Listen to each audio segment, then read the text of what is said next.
ఎమ్మెల్యేగా తన గత 10 ఏళ్లు ఎంతో పాపులారిటీ సొంతం చేసుకున్నారు మంత్రి Nimmala Ramanaidu.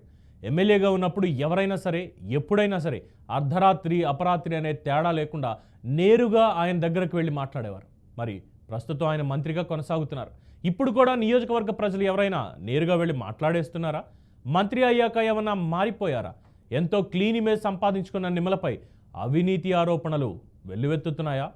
Watch this story.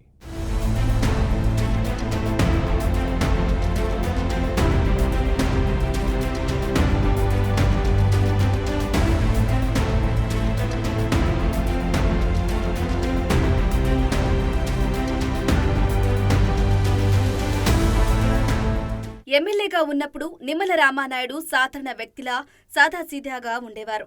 నియోజకవర్గంలోని ప్రజలు ఎవరైనా సరే ఎప్పుడైనా నేరుగా వెళ్లి మాట్లాడేవారు. గతంలో 2014 నుంచి 24 వరకు కూడా రామానాయుడు ఎమ్మెల్యేగా ఉన్న సమయంలో ఎవరైనా ఎప్పుడైనా ఆయన్ని కలవడానికి వీలుండేది.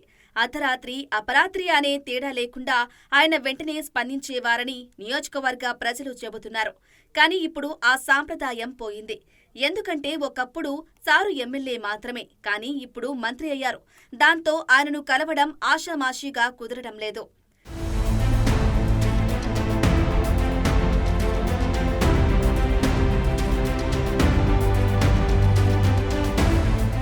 ఇక నిమ్మల గురించి ఇప్పటిదాకా ఎంతో చెప్పుకున్నాం.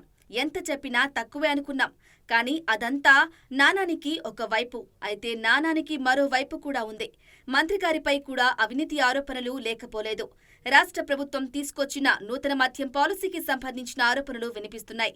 మద్యం షాపులకు వేలం పాడాలనుకునేవారు ఎవరైనా సరే ముందస్తుగా సదరు మంత్రిగారి అనుమతి తప్పనిసరి అనే ఆరోపణలు వెల్లువెత్తుతున్నాయి.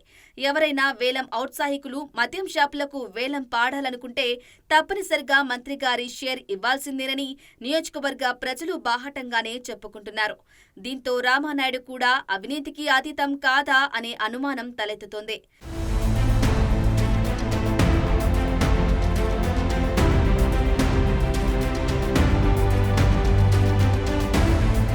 ఇక పాలకులు పట్టణంలో 100 పడకల ఆసుపత్రి సదుపాయం లేక రోగులు అనేక ఇబ్బందులు పడుతున్నారు.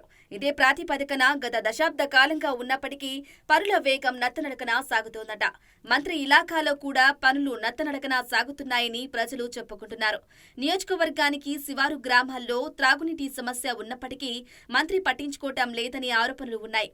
మంత్రి రామానాయుడికి ద్వితీయ, తృతీయ శ్రేణి నాయకులు లేకపోవడంతో సాధారణ ప్రజలు తమ గొడును వెళ్లపుచ్చుకోవటానికి మంత్రిగారు అందుబాటులో లేక నియోజకవర్గ ప్రజలు ఎంతో ఇబ్బందులు పడుతున్నట్లు టాక్ వినిపిస్తోంది.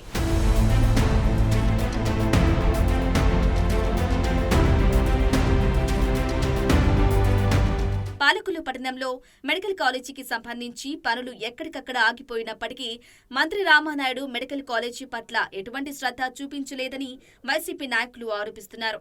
అలాగే పాలకులు నియోజకవర్గంలోని ఎలమంచిలికి వెళ్లాలంటే ఆర్టీసీ బస్సులు లేక ఎంతో ఇబ్బంది పడుతున్నారని అక్కడి ప్రజలు చెబుతున్నారు. ఇక లంకల కోడేరులో ఉన్న 16 ఎకరాల మంచినీటి చెరువు నుండి సుమారు ప్రతి గ్రామానికి త్రాగునీరు వెళ్లవలసి ఉండగా సరైన మంచినీటి సదుపాయం లేక అనేక ఇబ్బందులు పడుతున్నారు స్థానికులు. అయితే 3 పర్యాయాలు ఎమ్మెల్యేగా ఉంటూ ప్రస్తుతం మంత్రివర్గంలో కీలక వ్యక్తిగా ఉన్న రామానాయుడు త్రాగునీరు ఇవ్వటంలో పూర్తిగా విఫలమయ్యారని నియోజకవర్గ ప్రజలు చెబుతున్నారు. తూర్పు, పశ్చిమ గోదావరి జిల్లాలో పాలకొల్లు కొబ్బరి సాగుకు పెట్టింది పేరు. ఈ క్రమంలో గతంలో మంత్రి రామానాయుడు కొబ్బరి నీళ్లు ప్యాకింగ్ చేసి మార్కెట్ చేసే విధంగా తగు చర్యలు తీసుకుంటారని హామీ ఇచ్చినప్పటికీ దశాబ్దం అవుతున్నా నేటికి ఆ హామీ నెరవేర్చలేదని నియోజకవర్గ ప్రజలు పెదవి విరుస్తున్నారు.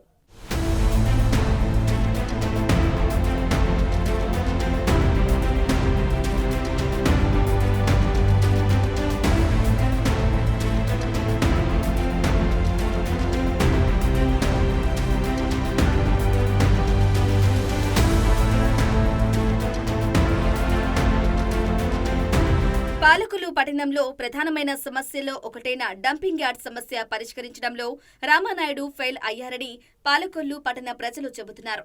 మరోవైపు తండ్రి పేరుతో స్థాపించిన ధర్మారావు ఫౌండేషన్ కార్యక్రమాలకు టీడీపీ శ్రేణులను వాడుకుంటున్నారని పార్టీ కార్యకర్తలు ఆవేదన వ్యక్తం చేస్తున్నారట. ఇక మంత్రిగారి సొంత ఊరికి వెళ్లేందుకు కూడా సరైన రోడ్డు లేక ఆ గ్రామవాసులు ఎంతో ఇబ్బంది పడుతున్నట్లుగా గ్రామస్తులు చెబుతున్నారు. మరి ఇప్పటికైనా తనపై వస్తున్న ఆరోపణలను మంత్రి రామానాయుడు సరిచేసుకుంటారా లేదా అనేది వేచి చూడాలి.